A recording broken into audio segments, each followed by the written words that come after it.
The cold wind howled through the war-torn streets of a small French village.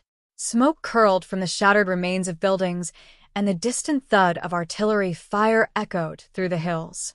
Private James Carter adjusted his helmet, gripping his M1 Garand rifle tightly as he followed his unit through the debris-littered road. It was 1944, and the U.S. Army had launched its full-scale invasion of Nazi-occupied France.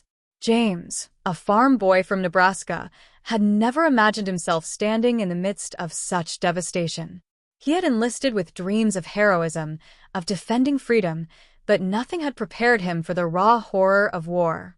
His squad, Charlie Company of the 29th Infantry Division, had been ordered to secure the village before advancing deeper into enemy territory. Captain Reynolds, a stern but fair leader, signaled for them to take cover near the remnants of a stone wall. "We push forward, but keep your eyes open," he ordered. "The Germans won't give up this position easily." James swallowed hard and moved in formation with his comrades. His best friend, Private Danny O'Connor, flashed him a nervous grin.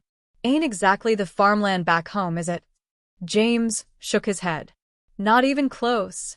A sudden crack of gunfire split the air, and the men hit the ground as bullets ricocheted off the rubble. The Germans had spotted them, suppressing fire. Sergeant Wilkins shouted. Machine guns rattled as the American soldiers returned fire. James pressed himself against the ground, his heart hammering. The enemy was entrenched inside the ruins of a church, using its thick stone walls as cover. "James, Danny, flank them from the right," Captain Reynolds barked. "Move." James took a deep breath and nodded.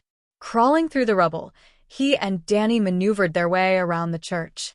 Explosions shook the ground as mortar fire rained down from German positions further up the hill. Danny nudged him. "We take M by surprise." James tightened his grip on his rifle and peeked around the corner. 2 German soldiers manned a machine gun near the church entrance. He steadied his aim, exhaled, and fired. 1 enemy soldier dropped instantly. Danny took down the second. The machine gun was silent. With the advantage shifting, Charlie Company pushed forward.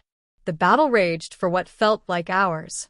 Grenades exploded, sending debris flying, and the smell of gunpowder filled the air.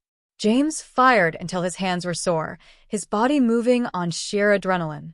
Then suddenly the gunfire ceased. The last of the German defenders had fallen, and the village was theirs. But the cost was high. Several of James's comrades lay wounded or dead. He knelt beside one of them, Sergeant Wilkins, blood staining his uniform. Wilkins grasped James's hand, his voice weak. "You did good, kid." James swallowed the lump in his throat. "We'll get you home, Sarge." The medics worked tirelessly as the soldiers regrouped. As the sun dipped below the horizon, casting an eerie glow over the village, James sat with Danny, exhaustion settling in. "We made it," Danny murmured. James nodded, though his heart was heavy. They had won the battle, but the war was far from over.